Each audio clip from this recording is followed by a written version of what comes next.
Hello students, आज मैं आपको अध्याय 6 समांतर माध्य के विषय में बताने वाली हूँ। समांतर माध्य जिसे इंग्लिश में कहते हैं मीन, MEAN, और इसीलिए समांतर माध्य को M से दर्शाते हैं। समांतर माध्य को दूसरे शब्दों में हम औसत कह सकते हैं, माध्य भी कह सकते हैं। सामान्यतः अगर इसकी परिभाषा हम देखें तो समांतर माध्य वह संख्या है जो दिए गए प्रेक्षणों का योग करके उन्हें प्रेक्षणों की संख्या से विभाजित करने पर प्राप्त होता है। यानी कि यदि आपको जो प्रश्न दिया गया है उसमें बहुत सारी संख्याएं दी गई हैं तो आप उन्हें प्रेक्षण कहेंगे और उन प्रेक्षणों का आप योग कर लेंगे और प्रेक्षणों का योग करने के बाद उन प्रेक्षणों को गिन भी लेंगे कि वे कुल कितने प्रेक्षण हैं और उसके बाद प्रेक्षणों के योग को प्रेक्षणों की संख्या से भाग दे देंगे और इस समय जो संख्या आपको प्राप्त होगी वो समांतर माध्य कहलाएगी। तो समांतर माध्य का दैनिक जीवन में क्या उपयोग है?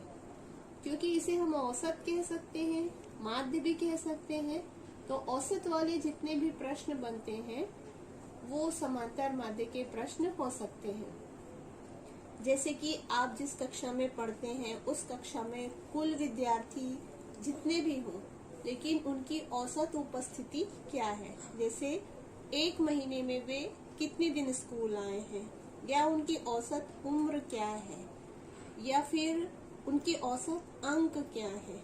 ये बहुत सारी जो बातें हैं वो आप समांतर माध्य का फॉर्मूला यूज करके बना सकते हैं। तो समांतर माध्य का फॉर्मूला होता है प्रेक्षणों का योग बटे प्रेक्षणों की संख्या, और इसी फॉर्मूले पे डिपेंड है अध्याय 6.1 के प्रश्न। आइए देखते हैं प्रश्नावली 6.1 में क्या पूछा गया है। 6.1 का प्रश्न पहला, समांतर माध्य ज्ञात कीजिए। ये आपको संख्याएं दी गई हैं 81, 74, 69, 73, 91, 55 और 61। आपको इन सभी संख्याओं का माध्य ज्ञात करना है।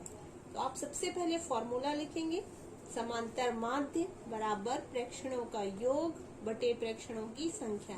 प्रेक्षण से आशय है ये जो संख्याएं हैं वे संख्याओं को आप प्रेक्षण कह सकते हैं। तो यहाँ आपने नीचे ये जो सारी संख्याएं हैं उनका टोटल करने के लिए उन्हें प्लस लगा के लिख लिया। देखिए मैंने लिखा 81 plus 74 plus 69 plus 73 plus 91 plus 55 plus 61। ये सारी संख्याएं मैंने लिख ली धन का चिन्ह लगा के।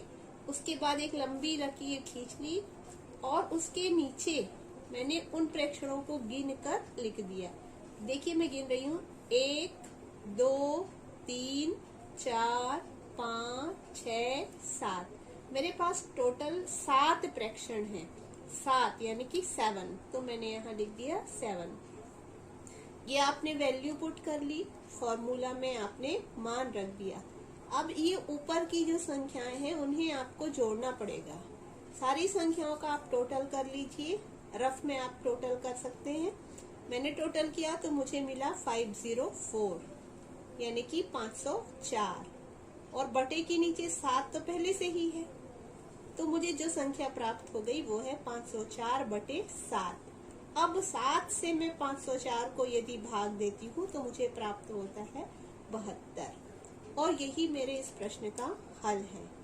तो बहुत इजी है समांतर माध्य ज्ञात करना। जो भी आपको संख्याएं दी गई है पहले उनका आप टोटल कर लीजिए, फिर प्रेक्षणों को गिन कर नीचे लिखिए और उसके बाद टोटल को प्रेक्षणों की संख्या से भाग दीजिए। जो भी आपको मिलेगा आंसर वही आपका उत्तर है। सेम ऐसे ही नेक्स्ट क्वेश्चन है, क्वेश्चन नंबर 2।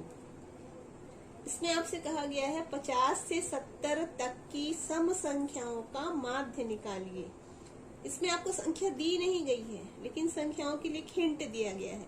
50 से 70 इनके बीच जो संख्या आती है उनको आप लिखिए। पर वे संख्याएं होनी चाहिए सम। आप सभी जानते होंगे कि सम संख्या किसे कहते हैं। जो भी संख्या, जिस संख्या की इकाई में 0, 2, 4, 6 या 8 आते हैं, वे सारी संख्याएं सम संख्याएं होंगी। तो यहाँ मैंने लिख दिया 50, उसके बाद आएगा 52, 51 छोड़ देंगे क्योंकि 51 विषम है। फिर लिखेंगे 54, इसी प्रकार 53 छूट गया। ऐसे ही क्रम बढ़ाते जाएंगे, 56, 58, 60, 62, 64, 66, 68 और लास्ट में 70। ये सारी संख्याएं मैंने लिख ली, उनके बीच में प्लस का साइन लगा दिया और बटे के नीचे 11। ये 11 कहाँ से आया? अब इन संख्याओं को आप गिन लीजिए कितनी है ये। 1, 2, 3, 4, 5, 6, 7, 8, 9, 10 और 11।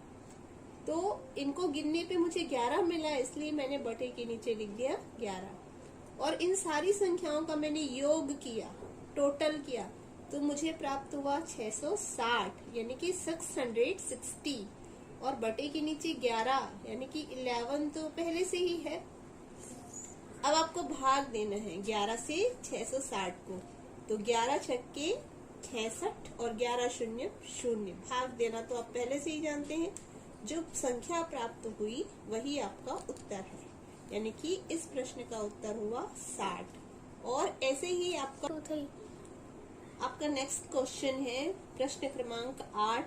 प्रथम 5 विषम प्राकृत संख्याओं का समांतर माध्य ज्ञात कीजिए। अभी पिछले सवाल में आपने जो समांतर माध्य निकाला था उसमें आपने सम संख्याओं का समांतर माध्य निकाला था। इसमें आपको निकालना है विषम का, और वो भी पहली 5 यानी 1 से स्टार्ट होगा। पहले संख्या लिख ली है आपने 1, फिर 3, फिर 5, फिर 7 और 9। ये सारी संख्याएं विषम हैं और इन सब के बीच में प्लस का साइन लगा दिया। और बटे के नीचे ये 5 कहाँ से आया? अब गिन लीजिए 1, 2, 3, 4, 5। अब इन सारी संख्याओं का आपको योग करना है। 1 और 3 जुड़ के 4, 4 में 5 जुड़ के 9, 9 और 7 जुड़ के हो गए 16, 16 में आपने 9 जोड़ दिया तो मिला आपको 25। ऊपर आया 25 और नीचे 5। 5 से आपने 25 को डिवाइड किया, भाग दिया, तो आपको मिला 5। और यही इस प्रश्न का हल है, प्रश्न क्रमांक 5।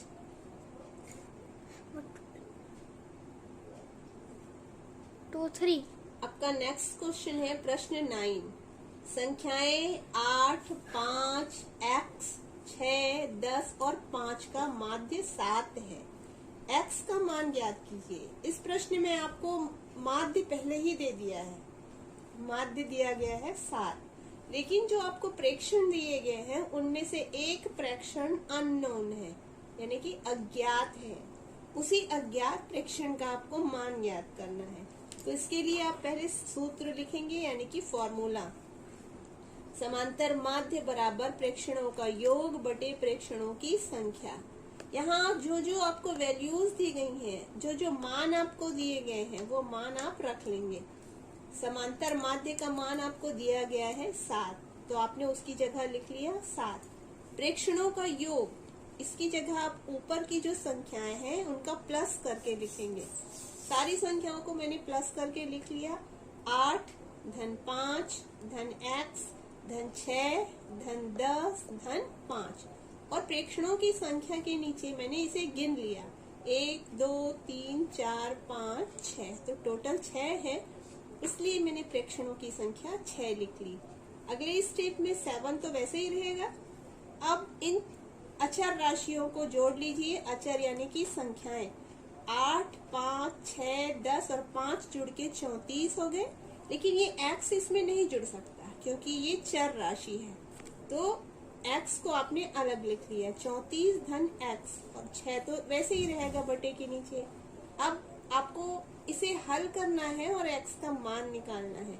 तो हल करने के लिए आप ये जो बटे के नीचे की संख्या है 6, उसका पक्षांतर कर देंगे, वो चली जाएगी लेफ्ट हैंड साइड में। और बिकॉज ये भाग हो रही है तो उधर जाके ये गुणित हो जाएगी। तो आपने 7 लिखा, उसके बाद गुणा का चिन्ह लगाया। ये 6 भागफल है, नीचे में भाग दे रहे हैं आप। भाग होने के कारण ये ऊपर आके गुणा में बदल गया। तो 7 गुणे 6 आपने लिख लिया और 34 धन x वैसे ही लिखा जाएगा। 7 का 6 से आपने गुणा किया, 7 छक्के 42 और ये 34 का आपने पक्षांतर कर दिया। ये 34 इधर आके घट गया, ऋण 34 आपने लिख दिया और ये धन x ऐसे ही अपनी जगह पे। 34 इधर आके ऋण इसलिए हुआ क्योंकि जब भी हम पक्षांतर करते हैं तो जो संक्रियाएं हैं वो बदल जाती हैं। जो जुड़ रहा है वो घटता है, जो घट रहा है वो जुड़ जाता है, जो गुणा हो रहा है वो भाग हो जाता है और वो जो भाग हो रहा है वो गुणा हो जाता है। यहाँ पे संख्या भाग हो रही थी तो 34 यहाँ पर जुड़ रहा है और लेफ्ट हैंड साइड में आकर वो घट जाएगा। 42 ऋण 34 बराबर x। 42 में यदि मैं 34 घटाती हूँ तो मुझे मिल जाएगा 8 बराबर x और यही इस प्रश्न का हल है, x बराबर 8। तो जो अज्ञात संख्या थी उसका मान है 8। Thank you.